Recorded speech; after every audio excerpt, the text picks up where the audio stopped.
నవ్యాంధ్ర రాజధాని కేంద్రం తాడికొండ.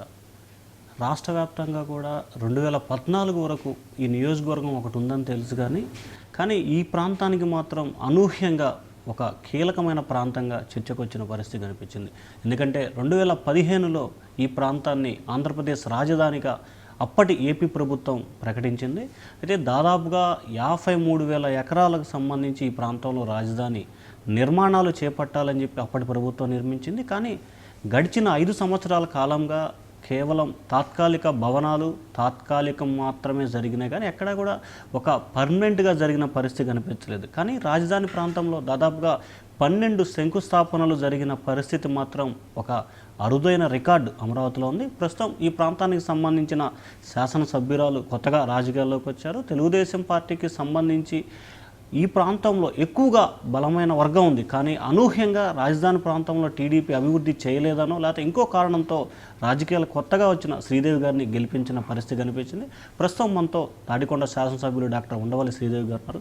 నమస్తే మేడం. నమస్తే అండి. పూర్తిగా రాజకీయాలు కొత్త అయిన మీరు తెలుగుదేశం పార్టీ కంచుకోటగా ఉన్న ఈ ప్రాంతంలో చాలా అనూహ్యంగా గెలిచిన పరిస్థితి కనిపించింది. డాక్టర్గా ఉన్న మీరు ప్రజల నాడిని ఏ విధంగా పట్టుకోగలిగారంటారు?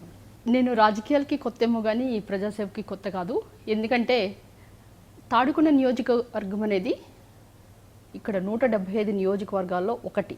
కానీ అసలు తాడికొండ అనే పేరు కూడా తెలియనట్లుగా చేశారు గత ప్రభుత్వం. ఎందుకంటే అటుపక్క శ్రీకాకుళం వెళ్ళి తాడికొండ రాజధాని అంటే తాడికొండ ఎక్కడ అనేవాళ్ళు, అటుపక్క తిరుపతి వెళ్ళి తాడికొండ రాజధాని అంటే తాడికొండ ఎక్కడ అనేసి అడిగే పరిస్థితులు ఉన్నాయి. అయితే రాజధాని అని మీరు చెప్తున్నారు, కానీ ఇక్కడ మీరే ఆల్రెడీ చెప్పడం జరిగింది, ఇక్కడ ఎక్కడ కూడా ఒక పర్మనెంట్ బిల్డింగ్ లేదు, ఒక రోడ్లు కూడా సరిగా ఉండవు. అలాంటి ప్రదేశంలో స్థానికురాలైన నేను, అంటే గత 40 సంవత్సరాల నుంచి ఇక్కడికి వచ్చిన ఎమ్మెల్యేస్ కానివ్వండి లేకపోతే అధికారులు ఎవరైనా ఉన్నా కానీ బై షేర్ ఆఫ్ లక్ ఏదో వాళ్ళు గెలవటం జరిగింది. ఇక్కడ లోకల్ క్యాండిడేట్ ఇంతవరకు కూడా గెలవటం జరగలేదు. అయితే మొట్టమొదటిసారిగా 40 సంవత్సరం తర్వాత ఒక డాక్టర్, లేడీ డాక్టర్, సో స్థానికురాలు, అంటే తాడికొండ ప్రజలు ఎప్పుడు కూడా ఒకటి ఎప్పుడు వాళ్ళకు భావన ఉండేది, తాడికొండ అనేది ఒక కాన్స్టిట్యున్సీలో తాడికొండ మండలం అనేది ఒకటి, అంటే మాకు 4 మండలాలు ఉంటాయి, అంటే తుళ్ళూరు, తాడికొండ, మేడికొండూరు, ఫిరింగిపురం. అయితే తాడికొండ హెడ్ క్వార్టర్ అయినా కానీ ఇక్కడ నుంచి కూడా ఎప్పుడు అసలుకి ఒక ఎమ్మెల్యే లేరని చాలా బాధపడేవాళ్ళు. సో వాళ్ళకి ఆ ఫీలింగ్ ఉండేది. ఆ ఫీలింగ్కి నేను నిదర్శనంగా, ఎందుకంటే మా తండ్రి ఉండవల్లి సుబ్బారావు గారు 1978లోనే ఆవుదూడ కాంగ్రెస్ నుంచి ఇక్కడ ఎమ్మెల్యేగా కంటెస్ట్ చేశారు. ఆ తర్వాత ఎవరికి టికెట్ రాలేదు, గెలవలేదు.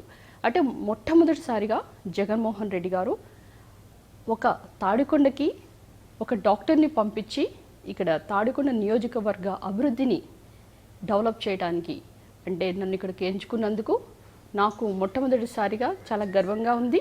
అంతేకాకుండా నన్ను ఒక కొత్త ఎమ్మెల్యే క్యాండిడేట్ని నియోజకవర్గ ఇన్ఛార్జిగా పంపించినప్పుడు అందరూ కూడా చాలా ఆశ్చర్యపోయారు.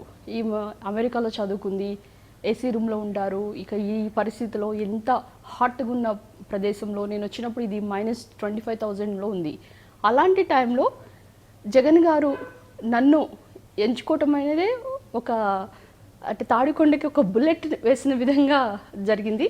అయితే నేను దీన్ని ఒక ఛాలెంజ్గా కూడా తీసుకున్నా. ఎందుకంటే నన్ను నమ్మి రాజధానికి పంపించినప్పుడు మరి అన్నకి రాజధాని కిరీటం ఇవ్వాలి కనుక నేను అహర్నిశలు పనిచేయాలని జగన్మోహన్ రెడ్డి గారు నా మీద పెట్టుకున్న ఆశను వమ్ము చేయకుండా తాడికొండ అనేది ఈ యొక్క రాజధాని గడ్డగా తీసుకురావాలి, జగనన్నకి రాజధాని కిరీటం బహుకరించాలని నేను చాలా అహర్నిశలు కృషి చేశాను. అంతేకాకుండా ఇక్కడ తాడికొండ నియోజకవర్గ ప్రజలు చాలామంది కూడా ఢిల్లీ వెళ్ళి ఉండరు. ఢిల్లీ, ముంబై, పూణే, బెంగళూరు ఇవన్నీ కూడా రాజధానులు. కానీ ఆ రాజధానులు ఎంత డెవలప్ అయినాయో ఈ రాజధాని అట్లా లేదు. సో కనుక అక్కడికి వెళ్ళలేదు అనే వాళ్ళకి అలాంటి భావన లేకుండా తాడికొండనే అంత అభివృద్ధి చెందించాలి అనేది కంకణం కట్టుకొని నేను దానికి నిబద్ధత ఉన్నాను. ఇప్పుడు నేను వచ్చిన దగ్గర నుంచి చాలా డెవలప్మెంట్ ఉంది. అంటే సీసీ రోడ్స్ వేసాము, డ్రైన్స్ వేసాము. తర్వాత నాకు ఎప్పుడు కూడా ఒక భావన ఉండేది, అంటే నేను డాక్టర్ని, సో ఈ తాడికొండ అనేది ఒక ఆరోగ్యవంతమైన తాడికొండగా చేయాలనే నేను ఫస్ట్ అనుకున్నా. నేను అనుకున్నదే తడవుగా ఒక టెలిపతి లాగా జగన్మోహన్ రెడ్డి గారు ఇప్పుడు మనకు పంపించిన 108, 104 అంబులెన్స్ అయితేనేమి, సో మాకు 8 అంబులెన్స్ వచ్చినాయి. తర్వాత ఇంకా ఎన్ఐసీలు అంటే నియోనేటల్ అంబులెన్సెస్ కూడా జిల్లాకు ఒక 2 రావటం అనేది ఒక అద్భుతమైన చర్య కూడా అనుకోవచ్చు. ఎందుకంటే రాజధానిలో ఒక మంచి హాస్పిటలే లేదు. నేను ఎప్పుడు అనుకుంటాను అసెంబ్లీకి పోయినప్పుడు ఇక్కడ ఎవరైనా ఒక ఎమ్మెల్యేనో ఎంపీనో పడిపోతే సంగతి ఏంటి, ఇప్పుడు ఎలాగా వీళ్ళని తీసుకెళ్ళి గుంటూరో లేకపోతే విజయవాడ తీసుకెళ్ళే లోపు ఆ గోల్డెన్ పీరియడ్ ఏదైతే ఒక 10 మినిట్స్ ఉందో మరి వీళ్ళ సంగతి ఏంటి అని అనుకునేదాన్ని. సో అలాంటి సమయం నుంచి ఇప్పటి వరకు నాడు నేడు లాగా జగన్మోహన్ రెడ్డి గారు రాకముందు ఇలా ఉంది, జగన్మోహన్ రెడ్డి గారు సీఎం అయిన తర్వాత రాజధాని ఇంత అభివృద్ధి చెందిందని చూపించే మాదిరిగా మా తుళ్ళూరులో ఉన్న సిహెచ్సి అంటే యాక్చువల్లీ ఇది పిహెచ్సి ఉండేది. అయితే ఎన్నికల ముందు ఆ బిల్డింగ్ని కాస్త సిహెచ్సి చేసి హడావుడిగా గత ఎమ్మెల్యే గారు ఆయన శంకుస్థాపనలన్నీ చేసేసి దాన్ని ఇనాగ్రేట్ కూడా చేయటం జరిగింది. కానీ అందులో ఆ స్టాఫ్ కూడా లేరు. అయితే ఇప్పుడు పిహెచ్సి స్టాఫే సిహెచ్సిలో కూడా చేస్తున్నారు. కనుక దాన్ని కూడా మనము డెవలప్ చేస్తూ దానికి ఒక గైనకాలజిస్ట్, సర్జన్, దానికి కావాల్సిన ఫెసిలిటీస్ అన్నీ కూడా హ్యూమన్ హెల్త్ మినిస్టర్ని అడగడం జరిగింది. ఫ్యూచర్లో అది సిహెచ్సి కూడా అవబోతుంది కనుక రాజధాని గడ్డలో ఒక మంచి హాస్పిటల్ ఉంది అని ప్రూవ్ చేయడానికి కూడా మేము ప్రయత్నిస్తున్నాం. కనుక ప్రజలందరికీ నేను ముందే చెప్పాను, అంటే నేను రాజకీయ నాయకురాలని కాదు, కానీ ఇక్కడ నేను ఎందుకు వచ్చాను హైదరాబాద్ నుంచి, యాక్చువల్గా నేను ఇక్కడ పుట్టి పెరిగి చదువుకున్న తర్వాత ఫర్దర్ స్టడీస్ కొరకు అబ్రాడ్ వెళ్ళడం జరిగింది. తర్వాత హైదరాబాద్లో హాస్పిటల్స్, ఎందుకంటే అప్పుడు సమైక్యాంధ్ర ఉండేది. సో హాస్పిటల్స్ అన్నీ కూడా మనం సిటీస్లో ఉంటాయి కానీ టౌన్స్లో పల్లెటూరులో పెట్టాం. ఎందుకంటే మాది సూపర్ స్పెషాలిటీ, నేను gynaecologist and IVF specialist and my husband is urologist. ఈ 1 ఇయర్ కాలంలో ఈ నియోజకవర్గ పరిధిలో అంటే రాజధాని ప్రాంతానికి సంబంధించి ఒక్క అభివృద్ధి కూడా జరగలేదు. అలాగే నియోజకవర్గంలో ఎటువంటి అభివృద్ధి కార్యక్రమాలు చేశారు? రాజధాని ప్రాంతంలో అభివృద్ధి పనులు జరగలేదు అంటే ఇంతకుముందు జరిగినాయా అని నేను అడుగుతున్నా. ఇంతకుముందు జరిగితేనే కదా మీరు జరగలేదని చెప్పడానికి. ఇంతకుముందు 5 సంవత్సరాల్లో వాళ్ళు ఏం చేశారు అని కూడా నేను అడుగుతున్నా. ఇప్పుడు మీరు తుళ్ళూరు అనేది ఒక మండలం, మాకున్న 4 మండలాల్లో ఇప్పుడు మీరు రాజధాని అంటున్నది సిఆర్డిఎఫ్ పరిధికి వస్తుంది. అందులో ఉన్న 21 విలేజెస్లో 19 విలేజెస్ నుంచి 16 villages it covers in CRDA. So the CRDA అంటే చంద్రబాబు రియల్ డెవలప్మెంట్ అథారిటీగా చేసి ఆయన స్టేట్ కొరకు కాదు, ఆయన రియల్ ఎస్టేట్ కొరకు వెంచర్ వేశాడు. తర్వాత స్విస్ ఛాలెంజ్ కొరకు 1691 ఎకరాలు అది కోర్ క్యాపిటల్లో ఇచ్చి, సో అందులో వాళ్ళ అనుగులకు అందరికి కూడా ప్లాట్స్ డెవలప్మెంట్ చేసి, అందులో మనకి యాక్చువల్గా మనము మెయిన్ లైన్ సింహభాగం మనది ఉంటుంది. కానీ అలా కాకుండా 48% మన గవర్నమెంట్కి, సింగపూర్ గవర్నమెంట్కి, అది కూడా ప్రైవేట్ కంపెనీ వాళ్ళకేం 52% ఇచ్చి ఆ వెంచర్ వేసి ప్లాట్స్ డెవలప్ చేసి అమ్మి తర్వాత అది ఎవరికి చెందుతుంది? సో ఇది అందరు ప్రజలు గమనించారు. మీరు గతంలో రాజధాని ఇక్కడే ఉంచుతాము, ఇక్కడే వీళ్ళు ఏదైతే తాత్కాలిక భవనాలు చేసామో మేము పూర్తి స్థాయిలో భవనాలు నిర్మిస్తాం అన్నారు. కానీ ఇప్పుడు మీరు కూడా అక్కడ ఎటువంటి భవనాలు నిర్మాణం చేయలేదు, వాళ్ళు ఏదైతే టెంపరీగా ఉంచారో వాటిని అట్లాగే వదిలేశారు దాదాపుగా సంవత్సరం నుంచి కూడా. ఇప్పుడు తుళ్ళూరు అనే ఒక మండలంలో, అది కూడా వెలగపూడిలో 3 బిల్డింగ్స్ కట్టారు. అంటే 5 సంవత్సరాల్లో 3 బిల్డింగ్స్ కట్టి 175 నియోజకవర్గాల్లో ఎన్ని మండలాలు ఉంటాయి, ఎన్ని కట్టిస్తామని ఎప్పుడు అంటే వాళ్ళ హయాంలో ఎలా డెవలప్ చేద్దామని, అంటే ఇక మొత్తం 175 నియోజకవర్గాలు డెవలప్ చేయాలంటే ఇక 100 సంవత్సరాలు 200 సంవత్సరాలు వాళ్ళకి కావాలా అని నేను అడుగుతున్నా. ఇప్పుడు మనకి వాళ్ళు ఇచ్చిన బడ్జెట్ ఏంటంటే లోటు బడ్జెట్ 2.5 లక్షల కోట్లు. సో మనం ఇప్పుడు రాజధాని కట్టాలంటే 1,00,000 కోట్ల పైనే కావాలి. ఇప్పుడు 1,00,000 కోట్లు మనం ఆల్రెడీ లోటు బడ్జెట్లో నడుస్తున్నాం. 2.5 లక్షల కోట్లతో నడిచి మనము మళ్ళీ 1,00,000 కోట్లు మళ్ళీ తెచ్చి ఆ 1,00,000 కోట్లు తీసుకురావాలంటే మళ్ళీ దానికి 8 నుంచి 10,000 వడ్డీ కడుతూ ఇంత అమౌంట్ ఒక చోట పెడితే, రాజధాని మీద పెడితే దానికి మనకి ఎప్పుడు వస్తుంది దాని యొక్క ప్రాఫిట్ రావాలంటే కనీసం ఇంకా 20 నుంచి ఇంకొక 45 సంవత్సరాలు పడుతుంది. అంటే విజనరీ కదా చంద్రబాబు నాయుడు గారు, ఆయన విజన్ 2040 రాజధాని విజన్. సో ఈ విజనరీ గారు డబ్బులన్నీ కూడా ఇలాగ అప్పులు తీసుకొచ్చి లోటు బడ్జెట్ ఇచ్చి కట్టడానికి డబ్బులు లేకుండా, ఎలా కట్టాలి అంటే దానికి సమాధానం లేకుండా ఇన్ని డబ్బులు ఎక్కడి నుంచి తీసుకొస్తారు? ఇవే డబ్బులు కనుక మనకు ఒక ఇరిగేషన్ ప్రాజెక్ట్స్ పెడితే 90,000 ఎకరాలు పైన అవి మనకి ఇరిగేషన్లో బంగారు పంటలు పండుతాయి. ఈ ప్రాంత నేతగా 3 రాజధానులు మీరు వ్యతిరేకిస్తున్నారా, అనుకూలిస్తున్నారా? అంటే ఇక్కడ వ్యతిరేకించడానికి, అనుకూలించడానికి ఏం లేదండి. ఇప్పుడు సర్వేజన సుఖను భవంతు, మీరు బాగుండాలి, నేను బాగుండాలి. ఆ కాన్సెప్ట్ ఏంటి? ఇప్పుడు ఒక చోటనే అంతా కేంద్రం అయితే డెవలప్మెంట్ అంతా, మరి రాజధాని ఇది అనుకుంటే మరి ఉత్తరాంధ్ర సంగతి ఏంటి, రాయలసీమ సంగతి ఏంటి? రాయలసీమలో కనీసం చంద్రబాబు నాయుడు గారు పుట్టి వాళ్ళకి వాటర్ కూడా సరిగ్గా ఇవ్వలేదు, నీటి సాగునీరు కానీ తాగునీరు కానీ. ఇక ఉత్తరాంధ్ర పరిస్థితికి వస్తే అక్కడ విద్యార్థులు చదువు లేక వాళ్ళ యొక్క జీవన శైలి అనేది చాలా అంటే డౌన్ టు డెన్గా ఉన్నారు. సో వాళ్ళందరినీ కూడా మనందరూ కూడా ఇప్పుడు ఒక తండ్రికి 3 కొడుకులు ఉంటే ఒక్క కొడుక్కి అన్నీ ఇవ్వరు కదా, ముగ్గురు కూడా షేర్ చేస్తారు, ముగ్గురు బాగుండాలని. అదేవిధంగా ఇప్పుడు నేను నా ప్రాంతం గురించి ఆలోచిస్తున్నా, తాడికొండ గురించి. కానీ జగన్మోహన్ రెడ్డి గారు సుపీరియర్, ఆయన మాకు ఒక దేవుడు తండ్రి లాంటి వాడు. అలాంటి ఆయన అన్ని 175 నియోజకవర్గాల గురించి ఆలోచిస్తాడు కనుక తండ్రిలాగా ఆయన ఈ ప్రాంతం డెవలప్ అయింది, దీన్ని చేస్తూ వేరే వాళ్ళు కూడా న్యాయం చేయాలనే ఉద్దేశంతో రాయలసీమ కానీ ఉత్తరాంధ్ర కానీ ఇప్పుడు అక్కడ చాలామంది కూడా కంపెనీస్ వచ్చినాయి కూడా అది క్యాన్సిల్ చేసుకున్న వాళ్ళు ఉన్నారు. ఎందుకంటే అసలు అక్కడ ఎవరు కూడా ముందుకు రాలేదు ఒక ఏదైనా ఒక కంపెనీస్ పెట్టాలన్నా. అయితే ఏంటంటే ఒక రాజధాని అక్కడ కూడా వచ్చింది అంటే దాన్ని వికేంద్రీకరించడం. ఇప్పుడు మనము సపోజ్ నేను ఒకటి మీకు అడుగుతాను, ఇప్పుడు ఆంధ్రజ్యోతి పేపర్ ఉంది, ఈనాడు పేపర్స్ ఉన్నాయి.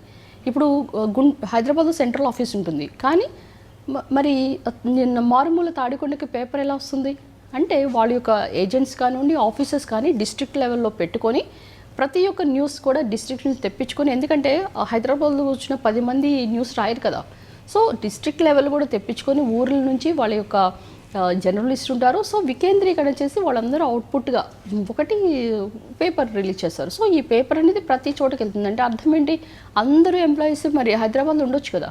సో ఇదే వికేంద్రీకరణ. ఆ కమిటీలన్నీ జగన్ వేసుకున్న కమిటీలే కాబట్టి జగన్ ప్రభుత్వానికి అనుకూలంగా వచ్చింది. జగన్మోహన్ రెడ్డి గారు అది గత విభజన టైంలో కమిటీ వెళ్ళేది కదా, బిఎన్ రావు కమిటీ, బోస్టన్ కమిటీ అన్ని కూడా కొత్త ప్రభుత్వం వచ్చిన తర్వాత వేసినాయి. సో బిఎన్ రావు కమిటీ, ఏదైనా శ్రీకృష్ణ కమిటీ ఉంది అప్పుడు చెప్పింది. అవన్నీ చెప్పింది ఏంటంటే ఇక్కడ ముప్పు ప్రాంతాలు, సో ఇక్కడ కన్స్ట్రక్షన్ చేయాలంటే కాస్ట్ ఎక్కువ ఉంటుంది, మన దగ్గర డబ్బులు లేవు. సో డబ్బులు లేనప్పుడు ఆల్రెడీ ఎస్టాబ్లిష్ అయిన ప్రదేశంలో మనము సచివాలయం పెడితే, ఇప్పుడు నేను ఇంకో క్వశ్చన్ కూడా అడుగుతున్నా, సచివాలయానికి ఎవరు వెళ్తారండి? గ్రామ సచివాలయం ఉన్నాయి కదా.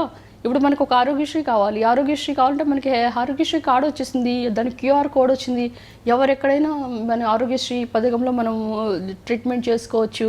తర్వాత మనకి ఓన్లీ ఈ యొక్క గ్రామ సచివాలయాలు ఇన్ని డెవలప్మెంట్ వచ్చిన తర్వాత అసలుకి ఈ స్టేట్ సచివాలయానికి వచ్చే అవకాశమే లేదు. ఎవరైనా కొంతమంది కాంట్రాక్టర్స్ కానివ్వండి, లేకపోతే ఎవరైనా బదిలీ కొరకు ట్రాన్స్ఫర్స్ కొరకు వాళ్ళు ఎవరో తిరుగుతారు తప్పితే ఇదివరకు అయితే అలానే ఉండేది. ప్రతి ఆరోగ్యశ్రీలో సీఎం రిలీఫ్ ఫండ్ కావాలన్నా ప్రతి దానికి కూడా కాళ్ళు అరిగేటట్లు స్టేట్ సెక్రటరీ దగ్గరకు ఎంఆర్ఓ అట్లా ఇప్పుడు అది లేవు. ఇప్పుడు ఆల్రెడీ వికేంద్రీకరణ జరిగింది కనుక ఈ యొక్క కొన్ని బిల్డింగ్స్, ఇప్పుడు మీరు ఇంకొకటి కూడా గమనించాల్సిన విషయం ఏంటంటే ఈ విజయవాడలో ఈ యొక్క బిల్డింగ్స్ ఏదైతే ఉన్నాయో అధికారుల building, we're paying high amounts, almost 100 కోట్లు 200 కోట్ల పైన రెంట్లు కడుతున్నారు. అంటే మీరు ఎందుకని సంవత్సరం నుంచి ఇంకా కంటిన్యూ చేస్తున్నారు? ఎందుకని వాటిని తొలగించడం కానీ లేకపోతే వేరే దగ్గరికి మార్చడం కానీ చేయలేదు? మార్చాలంటే దానికి ఒకటి ఎస్టాబ్లిష్మెంట్ చూసుకోవాలి, అక్కడ ప్లేస్ చూడాలి. సో ఆల్రెడీ ఆ ప్రాసెస్లో ఉన్నారు. సో ఎగ్జిక్యూటివ్ క్యాపిటల్ వైజాగ్ చేసి జ్యుడిషియల్ క్యాపిటల్ కర్నూలు చేసి మన దగ్గర లెజిస్లేటివ్ క్యాపిటల్ ఉంటుంది. ఇంకోటి ఏంటంటే మీరు ఎప్పుడైనా పూర్వకాలంలో కానీ ఎక్కడైనా చూసినా కానీ రాజులు ఎక్కడ ఉంటారండి? క్యాపిటల్లోనే ఉంటారు. అంటే వాళ్ళు అక్కడ ఉండి వాళ్ళ శాసనాలు అక్కడ నుంచి పంపిస్తే వాళ్ళ యొక్క రాయబారులు కానీ ఎవరైనా అవి తీసుకొని లేఖనాలు తీసుకెళ్ళి అక్కడ విలేజ్ లెవెల్లో వాళ్ళకి చెప్తే ఆ శాసనాలు వాళ్ళు ఇంప్లిమెంట్ చేస్తారు. అది పూర్వం నుంచే ఉంది కాన్సెప్ట్, ఇప్పుడు కొత్తగా ఏం కాదు. కనుక శాసనాలు అనేది ఇక్కడ అసెంబ్లీ అనేది మన దగ్గర లెజిస్లేటివ్ అసెంబ్లీ ఇక్కడే ఉంది కనుక, సో ఈ లెజిస్లేటివ్ క్యాపిటల్ ఇదే కనుక అసలు క్యాపిటల్ ఇదే అని నేను అంటున్నా. 210 రోజులుగా చేస్తున్నా మీరు ఒక్కసారి కూడా వాళ్ళ దగ్గరికి వెళ్ళలేదు, లోకల్ ఎమ్మెల్యేగా వారితో ఒక్కసారి కూడా చర్చలు జరపలేదు అనేది ఆరోపణ కదా. నేను అక్కడికి వెళ్తూనే ఉన్నానండి, రోడ్డు మీద 4 కూర్చుంటారు. ఆ కరోనాతో ఆ రాజధాని ఇష్యూ కూడా సెటిల్ అయిపోయింది. వాళ్ళు నన్ను చూసారు, కనీసం వచ్చి మాట్లాడాలి కదా, అసలు వాళ్ళ బాధ ఏంటో చెప్పాలి కదా. వాళ్ళందరూ కూడా జేఏసీ అని ఫామ్ అయిపోయి వాళ్ళు ఎవరు కూడా అసలు నిజమైన రైతులు కూడా రాకుండా అడ్డుకుంటున్నారు. అంటే ఇది ఒక 1 సైడెడ్గా అది తెలుగుదేశం ఉద్యమంలాగా తయారవుతుంది. అంటే ఇక్కడ లోకల్ ఎమ్మెల్యే వైసీపీ ఎమ్మెల్యే రాకూడదు, మంత్రులను కలవరు. అంటే మీ నరసరావుపేట ఎంపీ కూడా ఒకసారి వెళ్ళి వారితో మాట్లాడే ప్రయత్నం చేశాడు, వారికి ఒకసారి సంఘీభావం కూడా తెలిపిన పరిస్థితి జరిగింది కదా. అంటే మీరు ఎందుకు వెళ్ళలేకపోతున్నారు వాళ్ళ దగ్గరికి? నేను వెళ్ళాలంటే అక్కడ ప్రాబ్లమ్ వాళ్ళు తెలుగుదేశం వాళ్ళు కనుక నన్ను రానివ్వట్లేదు, అది మీరు అర్థం చేసుకోవట్లేదు. నరసరావుపేట మీ ఎంపీ గారు కూడా వెళ్ళారు కదండి ఒకసారి. వెళ్ళినప్పుడు ఏమైందండి? వాళ్ళతో పాజిటివ్గా మాట్లాడారు. వాళ్ళు అంటే రైతులు వాళ్ళ అభిప్రాయాలు చెప్పారు, ఎంపీ గారు ఎంపీ అభిప్రాయం చెప్పారు, సీఎం దృష్టికి తీసుకెళ్తున్నారు, ఇష్యూ క్లోజ్ అయింది. కానీ మళ్ళీ ఆయన వెళ్ళలేదు, మళ్ళీ వీళ్ళు వెళ్ళలేదు. అంటే ఏంటి ఆ ప్రాబ్లం ఎక్కడుంది? Problem lies with them. So వాళ్ళు మన దగ్గర రారు, మన మంత్రులను కలవరు. నేను చాలాసార్లు కూడా అక్కడ మన పార్టీ వాళ్ళు కానివ్వండి, వాళ్ళు బొత్స కానీ కలిసేటప్పుడు కానీ, పేర్ని నాని కానీ కలిసాము, R&B బిల్డింగ్లో తీసుకురమ్మని అంటున్నాను. వాళ్ళు కూడా తీసుకురమ్మంటున్నారు. వాళ్ళ బాధ ఏంటి, వాళ్ళకి ఏం కావాలో చెప్పమంటే వాళ్ళు రారు. నేను తర్వాత కొంతమంది వచ్చారు, ఒకళ్ళిద్దరు వచ్చి మీకు ఏం కావాలి, ఎందుకు ఇక్కడ అమరావతి ఉండాలి అంటే మా రేట్లు తగ్గిపోయినాయి. ఆ రేట్లు తగ్గిపోవడం అనేది ఇష్యూ కాదు కదా. సో వాళ్ళకి ఈ అభివృద్ధి కావాలి, ఏం కావాలి అవన్నీ చెప్పకుండా ఇదివరకు మావి రేట్లు 2 కోట్లు ఉన్నాయి, ఇప్పుడు 50 లక్షలైనాయి అంటే ఇప్పుడు అంటే వీళ్ళొక్కళ్ళే రేట్లు పెంచుకొని బినామీ భూములు కొని వాళ్ళ యొక్క రియల్ ఎస్టేట్ చేస్తారంటే కాదు కదా. అది లాజిక్ పాయింట్ కాదు. అందుకే వాళ్ళు ఈ ఎవరైతే ఉద్యమం నడుపుతున్నారో వాళ్ళందరూ కూడా అవుట్ సైడర్స్. అంటే ప్రధానంగా జిల్లాలో మీ పార్టీకి సంబంధించి 15 మంది ఎమ్మెల్యేలు ఉన్నారు. కానీ ఎవరి మీద రాని వివాదాలు ఎక్కువ మీ చుట్టే వివాదాలు తిరుగుతున్నాయి. ఎందుకని మిమ్మల్ని టార్గెట్ చేస్తున్నారు? కారణం ఏంటి? అంటే యాక్చువల్లీ ఇప్పుడు మీరు చూసుకుంటే ఎవరైతే కొంచెం యాక్టివ్గా ఉంటారో, ఎవరైతే కొంచెం more working or more popular, so వాళ్ళ మీద ఎక్కువ వివాదాలు జరుగుతాయి. ఎందుకంటే మిగతా వాళ్ళ మీద కాంట్రవర్సీస్ క్రియేట్ చేస్తే ఎవరు చూడరు. చాలామంది నాకు హైదరాబాద్ నుంచి కూడా ఫోన్ చేయడం జరిగింది. కొంతమంది ఎల్లో మీడియా మీ చుట్టూనే తిరుగుతుంది, మీరు ఏం చేస్తున్నా కానీ ఇప్పుడు ఒక మీడియా ఆ క్వశ్చన్కి నా ఆన్సర్ చెప్పితే మొహం తప్పేసిన Sridevi. It's a rumours and it's a gossips and రాజకీయాలు అంటే అంతే. ఒక person either good or bad మనము ప్రజల్లో ఉండాలి, పేపర్లో ఉండాలి. సో నాకు గుడ్ ఆర్ బ్యాడ్ నాకు తెలియదు, కానీ నేను పేపర్లో ఉన్నాను. చాలామంది కూడా నేను నా సుపీరియర్స్ని కూడా అడిగా ఎందుకు నా గురించి ఇలా క్రియేట్ అవుతుంది అంటే, ఎప్పుడైనా పండ్లున్న చెట్టు మీదే రాళ్ళేస్తారు కనుక నీ పని నువ్వు చేసుకోమని చెప్పారు. ఇప్పుడు వివాదాలు క్రియేట్ చేయడం నేను ఇంకా రాలేదు. వీళ్ళ రూమర్స్, దోస్ ఆర్ రూమర్స్ లేకుండా అసలు పాలిటిక్స్ ఉండవు. ఏదైనా చూడండి, మనకి మీ మీడియా వాళ్ళకి కూడా బాగా తెలుసు, ఒక క్రైమ్ అన్నా, పాలిటిక్స్ అన్నా, సినిమాస్ అన్నా అది ఎంటర్టైన్మెంట్ ఫర్ ద పబ్లిక్. లేకపోతే ఇప్పుడు విలేజ్లో ఉన్నారు, వాళ్ళకి ఏదో ఒక వర్షన్ కావాలి కదా, it's common. So I really it's good or bad, I accept in a positive. Nandigam Suresh గారికి మీకు రెగ్యులర్గా డిస్ప్యూట్ నడుస్తూ ఉన్నాయి. నేను ఆయన ఎప్పుడన్నా పోట్లాడుకోవడం చూస్తారా మీరు? లేదండి, కానీ మీ వర్గాల వాళ్ళు కొట్టుకున్నారు కానీ అదే నేను అంటుంది. He is my relative. In fact మా మదర్ పేరు, వాళ్ళ ఇంటి పేరు నందిగామ వరకుమారి, తను కూడా నందిగామ సురేష్. ఆయన నాకు రిలేటివ్ అవుతారు. మా ఇద్దరి మధ్య ఏమీ లేదు. కాకపోతే ఏంటంటే విభజించి పాలించడం అది బ్రిటిష్ వాళ్ళ కాన్సెప్ట్. ఆ బ్రిటిష్ వాళ్ళ కాన్సెప్ట్ని చంద్రబాబు నాయుడు గారు ఇంప్లిమెంట్ చేస్తున్నారు. ఎందుకంటే ఆయన విజనరీ, మేనేజ్ అంటే సంస్థలు మేనేజ్ చేయటం, తర్వాత కార్యకర్తలతో ఎలాగ ఇద్దరి మధ్య విభేదాలు సృష్టించడం, అవన్నీ కూడా తెలుగుదేశం పార్టీ వాళ్ళు చేస్తుంది. ఇది ఎంపీ గ్రూప్, ఎమ్మెల్యే గ్రూప్, ఏ గ్రూప్ అండి? మేమందరం వైఎస్ఆర్సీపీ నాయకులం. జగనన్న ప్రసాద్ ఇచ్చిన ఎమ్మెల్యే టికెట్ కానీ నాకు, ఆయనకి ఎంపీ కానీ, మేమందరూ కూడా ఒకే వర్గం, అది జగనన్న వర్గం. సో ఇక్కడ ఏం ఫీలింగ్స్ లేదు. ఈ హౌస్ సైట్స్ కానీ ప్రభుత్వ సంక్షేమ కార్యక్రమాలు పార్టీలో ఎప్పటి నుంచో ఉన్నోళ్ళు కాదని టీడీపీ వాళ్ళకి, అలాగే పార్టీలో కొత్తగా వచ్చిన వాడికి ఇస్తున్నారనేది ఒక రకమైన ప్రచారం జరుగుతోంది మీ మీద. అంటే actually basically if you think of and if you really going to the subject, ఆ హౌస్ సైట్స్ కానివ్వండి ఇవన్నీ కూడా నా దృష్టికి రావు. That is done by revenue department. ఇప్పుడు ఏ శాఖ వాళ్ళు పని చేసుకుంటారు. Police department does their work. ఎప్పుడన్నా అక్కడ ఇసుక దందాలు జరుగుతున్నా, land mafia, that is their work. ఇప్పుడు ఇది వచ్చే రెవెన్యూ డిపార్ట్మెంట్, అక్కడ విఆర్ఓస్ ఉంటారు, ఎండిఓస్ ఉంటారు, ఎంఆర్ఓస్.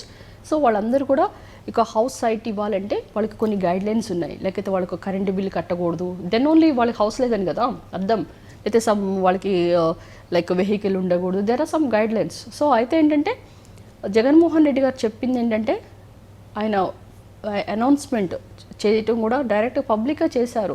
మీ దగ్గర 16,000కు సంబంధించి తీసుకున్నారు. దాంట్లో కూడా మీ అనుచరులు కొంతమంది కోట్ల రూపాయల చేతులు మారాయి, మీ పోద్బలంతోనే చేస్తున్నారు అని చెప్పి మిగతా ఎమ్మెల్యేలు కొంత అసంతృప్తి వ్యక్తం చేస్తున్నారు అనేది కూడా ఒక ఫీలింగ్ క్రియేట్ చేస్తుంది.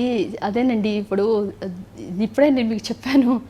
ఇప్పుడు అక్కడ ఎంఆర్ఓ కానీ, ఇప్పుడు గుంటూరు ఎంఆర్ఓ ఉండరు, దెన్ మనకి మేడికొండూరులోకి వచ్చేసి మేడికొండ ఎంఆర్ఓ ఉండరు, కలెక్టర్ గారు ఉండరు, జేసీ గారు ఉండరు. ఇప్పుడు ఒక ఎమ్మెల్యే కానీ ఎవరైనా ఈ ప్రదేశం తీసుకోండి అంటే వాళ్ళు తీసుకోరు. వాళ్ళకి వెళ్ళి చూసి వాళ్ళు ఏం చెప్తున్నారంటే 10 కిలోమీటర్స్ రేడియస్లో ఉన్నాయి మాత్రమే తీసుకుంటా అంటున్నారు. వాళ్ళు వెళ్ళి చూసుకుంటున్నారు. యాక్చువల్లీ రెవెన్యూ రికార్డ్స్ అన్న వాళ్ళ దగ్గర ఉన్నాయి. ఉండి ఎక్కడ బాగుంటుందో, ఎక్కడ నియరెస్టో, ఇప్పుడు పేరేచెల్ల ఉంది, అక్కడ గుంటూరు ఎంఆర్ఓ పోయారు, పేరుచెల్ల ఎంఆర్ఓ, కలెక్టర్ గారు పోయారు, చూసుకున్నారు, వాళ్ళు డిక్లేర్ చేశారు. That's it. సో అయితే ఏంటంటే ఊహించుకోవటం, అసలుకి రూమర్స్ అనేవి చాలా స్వీట్గా ఉంటాయి. సో ఇది అసలు ఎంత స్వీట్ అంటే ప్రతి మనకు అందకపోతే అది అందని ద్రాక్ష పళ్ళు పులుపులాగా, ఎవరికి రాలేదో వాళ్ళు అలా ఫీల్ అవుతారు. ఎవరికంటే అది గులాబ్ జామ్ కొట్టేశారంటారు. అదే మాకేం సంబంధం లేదు, ఇదంతా కూడా రూమర్సే. And we will tell very clearly. నేను ఇంకొకటి మీకు చెప్పదలుచుకున్నా. నేను ఒక డాక్టర్గా నేను అన్ని విదేశాలు తిరిగాను. నేను ఒక ఐవీఎఫ్ స్పెషలిస్ట్గా have done my practice for more than 15 years. And ధన ఆర్జన చేయడానికి నేను ఇక్కడ రాలేదు. నేను హైదరాబాద్ నుంచి డబ్బులు ఇక్కడికి అవసరం లేదు కానీ నేను అక్కడ కూర్చొని సంపాదించుకోదు. మాకు హాస్పిటల్స్ ఉన్నాయి. So I'm not a ordinary person. నేను సూపర్ స్పెషలిస్ట్. మరి ఇక్కడికి ఎందుకు వచ్చానంటే ఇది నా లోకల్ ప్లేస్, ఇంతవరకు స్థానికురాలు రాలేదు కనుక మనం వస్తే ఈ యొక్క ప్రదేశాన్ని అభివృద్ధి చేయొచ్చు. ఇందుకే మీకు చెప్పాను, తాడికొండ అంటే అసలుకి ఇక్కడ ఉందా అని లేకుండా చేశారు. అంటే ప్రతి సంవత్సరం ఒక 5 సంవత్సరాలకు ఒక లీడర్ వస్తారు, ఎమ్మెల్యే. వచ్చేవాళ్ళు కూడా ఎక్కడో గురిజాల, తర్వాత లైక్ తెనాలి, రకరకాల ప్లేస్ నుంచి మా దగ్గరకు వచ్చారు తప్పితే లోకల్కి ఇంతవరకు. గురజాలని కూడా మళ్ళీ మీ పార్టీలో చేరారు కదండి. జాయిన్ అవ్వచ్చు, తన ఎమ్మెల్సీ కదా. No problem. నేను చెప్తాను అంటే అదే వాళ్ళు కూడా రీసెంట్గా మీ పార్టీ వచ్చిన వాళ్ళు లోకల్ పీపుల్ కనుక ఏంటంటే మనకి అక్కడ లోకల్ ప్రదేశం గురించి వాళ్ళకి అవేర్నెస్ లేదు. నేనంటే పుట్టి పెరిగాను. సో మా తండ్రి గారు కూడా ఇక్కడ ఉండటం వల్ల సో నేను ఈ లోకల్ ఎమ్మెల్యేగా ప్రజలు నన్ను యాక్సెప్ట్ చేసి నన్ను ఈ యొక్క తెలుగుదేశం కంచుకోటని అయినా కానీ గెలిపించారు. సో కనుక వాళ్ళ హై ఎక్స్పెక్టేషన్స్. ఇప్పుడు ఒక డాక్టర్గా నేను ఇక్కడికి వచ్చి ధనార్జన చేయడానికి లేదు, జనాన్ని బాగు చేయడానికి వచ్చాను. నాకు పదవుల మీద వ్యామోహం లేదు, ప్రజల మీద మాత్రమే వ్యామోహం ఉంది. నేను యాక్చువల్లీ మీకు ఇంకొకటి కూడా చెప్తాను. నేను మొదగల వేణుగోపాల్ రెడ్డి గారు నామినేషన్ అప్పుడు నేను కిలా రోసే గారు వెళ్ళినప్పుడు అక్కడ కలెక్టర్ గారు ఉన్నారు, ఆయన కోన రఘుపతి గారు, అప్పుడు శశిధర్ గారు. సో ఆయన అడిగారు లైక్ ఎవరు తను అంటే she's Tadikonda incharge, Tadikonda contest చేస్తుంది అంటే షీజ్ డాక్టర్ అని పరిచయం చేశారు. అంటే డాక్టర్ అంటే క్లినికల్ డాక్టరా లేకపోతే నాన్ క్లినికల్ డాక్టరా అని. ఎందుకంటే మెడిసిన్స్ అతను కూడా కొంతమంది ఉంటారు పిహెచ్డి చేసి. అంటే క్లినికల్ డాక్టర్, గైనకాలజిస్ట్ అంటే these kind of people are asset to your party అన్నారు. అంటే నాకు అప్పుడు అనిపించింది, అంటే నన్ను చదువుకున్న వ్యక్తిగా నన్ను ఒక అసెట్గా, అంటే మా పార్టీకి ఒక నిధిగా నన్ను అనుకుంటున్నప్పుడు నేను I will do my best. నేను ఏదైనా కానీ పార్టీకి జగన్మోహన్ రెడ్డి గారు నన్ను నమ్మి నాకు ఈ టికెట్ ఇచ్చి నన్ను ఎమ్మెల్యే చేసినందుకు నా తరపు నుంచి పార్టీకి ఎలాంటి డ్యామేజ్ కాకూడదు. ఇఫ్ ఎట్ ఆల్ నేను అసెట్ కాదు అన్నప్పుడు I will just go away from my side. అంతే తప్పితే నేను ఉండి పార్టీకి నష్టం చేసే పనులు అంటే నాకు ఒక నేచర్ ఉంది. నేను ఎప్పుడు కూడా అంటే చదువుకునేటప్పుడు కానీ కాలేజెస్లో కానీ I to get good marks. So next time మళ్ళీ మీకు సీట్ వస్తుందని ఆశిస్తున్నారా? అంటే కొత్త వాళ్ళు పార్టీలోకి వస్తున్నారు, ఒక రూమర్స్ ఉన్నాయి, ఎవరి ప్రయత్నాలు వాళ్ళు చేసే పరిస్థితి కనిపిస్తూ ఉంది. చూడండి, ఇప్పుడు హార్డ్లీ 1 year అయింది. నేను ఇప్పుడే చెప్పాను, I always do my best and I always be the asset to my party. So as long as my leader and my mentor and my tutor and my sophist teacher preacher Jaganmohan Reddy garu. ఎందుకంటే నాకు రాజకీయాలు ఆయన దగ్గర నుంచే నేను నేర్చుకున్నాను. ఎందుకంటే నేను మీరే అంటున్నారు, నేను డాక్టర్గా ఫ్రెష్గా దిగాను ఇక్కడికి. సో నేను ప్రతి ఒక్క మీటింగ్లో కూడా జగన్మోహన్ రెడ్డి గారు మాట్లాడుతున్నప్పుడు చాలా క్లియర్గా వింటా. ఎందుకంటే మనకు ఒక పెద్ద బుక్ ఉంటే ఆయన దాన్ని సమ్మరీ చేసి 2 మాటల్లో చెప్పేస్తారు. ఒక ఎంఎస్ఎంఈలు ఉన్నాయి, అది ఎలా చేస్తున్నారు, ఎన్ని ఫండ్స్ రీస్టార్ట్ ఎలా చేస్తున్నారు, అది ఎన్ని లోన్స్ వాళ్ళు వే ఆఫ్ చేస్తున్నారు, మళ్ళీ ఎంతమందికి వాళ్ళు ఇవ్వబోతున్నారు, అవన్నీ కూడా he will tell very clearly. Suppose ఆప్కోస్ ఉన్నది, సో ఏజెన్సీస్లో ఎలాగ ముందెలా ఉంది, ఇప్పుడు తర్వాత ఏం చేయబోతున్నారు అంటే వాళ్ళు జాబ్ తీసుకోవడానికి డబ్బులు, మళ్ళీ వేయటానికి శాలరీ ఇవ్వడానికి డబ్బులు, ఇలాంటివి లేకుండా డైరెక్ట్గా మనమే రిక్రూట్ చేస్తున్నాం. So these words are very simple. So is like a teacher. So ఇలాంటివి నేను విని నేను కూడా నా స్కిల్స్ని నేను షైన్ అప్ చేసుకున్నా. సో నేను టికెట్ గురించి ఐఎమ్ నాట్ వరీడ్. ఎందుకంటే యాజ్ లాంగ్ యాజ్ నేను ఇప్పుడు చెప్పాను మీకు, నేను బాగా అసెట్ ఉండి నేను బాగా పనిచేసినంతకాలం ఐ డోంట్ మైండ్. ఇప్పుడు జగన్మోహన్ రెడ్డి గారు నన్ను ఒక కార్యకర్తగా వాడుకుంటారా, ఒక ఎమ్మెల్యేగా వాడుకుంటారా, లేకపోతే నన్ను ఏ విధంగా పార్టీ వాడుకుంటున్నదైతే party will decide me, it's not me. ఎందుకంటే జగన్మోహన్ రెడ్డి గారు తన తండ్రి చనిపోయిన తర్వాత 2011 ఈ పార్టీ స్టార్ట్ చేసి almost 10 years he struggle a lot. So ఆయనకి ఆ రైట్ ఉంటుంది, ఎందుకంటే ఎన్నో అసలు చెమట గురించి తెలిసిన వ్యక్తి జగన్మోహన్ రెడ్డి గారు. ఎందుకంటే 3648 కిలోమీటర్లు, 341 రోజులు ఎన్నో చెమట బిందువులు ఆయన కార్చాడు. సో చెమట విలువ తెలిసిన వ్యక్తికి ప్రజల కష్టాలు బాగా తెలుసు. అంతేకాకుండా మేము కష్టపడుతున్నది కూడా జగన్మోహన్ రెడ్డి గారికి తెలుసు. కనుక ఎవరు వచ్చినా ఏం చేసినా అల్టిమేట్ నిర్ణయం అనేది జగన్మోహన్ రెడ్డి గారు. జగన్మోహన్ రెడ్డి గారు నన్ను ఆదేశించి నువ్వు ఇది చెయ్యమంటే అది చేయడానికి నేను రెడీగా ఉన్నా. రాజధానిలో చాలా అక్రమాలు జరిగాయంటున్నారు. వీటిలో విచారణ జరిపే అవకాశాలు ఏమైనా ఉన్నాయా? అంత జరిగింది ఇంత జరిగింది అంటున్నారు. ఎటువంటి విచారణ చేయబోతున్నారు? చూడండి, రాజధానిలో అవును చాలా అక్రమాలు జరిగినాయి. అందువల్లనే దాన్ని సిట్ ఎంక్వైరీ చేశారు. పోనీ ఈ మధ్యనే నెక్కలులో రావెల గోపాలకృష్ణ అనే ఆయన్ని అరెస్ట్ చేయడం కూడా జరిగింది. అక్రమాలకి ఎలా అసలుకి పర్యవసానం ఎట్లా ఉందంటే అసలు మనం కని విని ఎరగనట్లు కూడా ఉంది. R&B రోడ్స్ని వాళ్ళు ఇచ్చేసి ప్లాట్స్ తీసుకున్నారు. తర్వాత సర్వేస్లో 1 ఎకరంని తగ్గించేసి సపోజ్ 80 cents పెట్టి ఆ 10 cents వీళ్ళు రాయించుకోవడం, అలాగా ఆల్మోస్ట్ ఒక 14-15 acres అలా రాయించుకున్నారు. తర్వాత దానికి సహకరించిన మాధురి అనే జేసీని కూడా విచారణకు తీసుకున్నారు.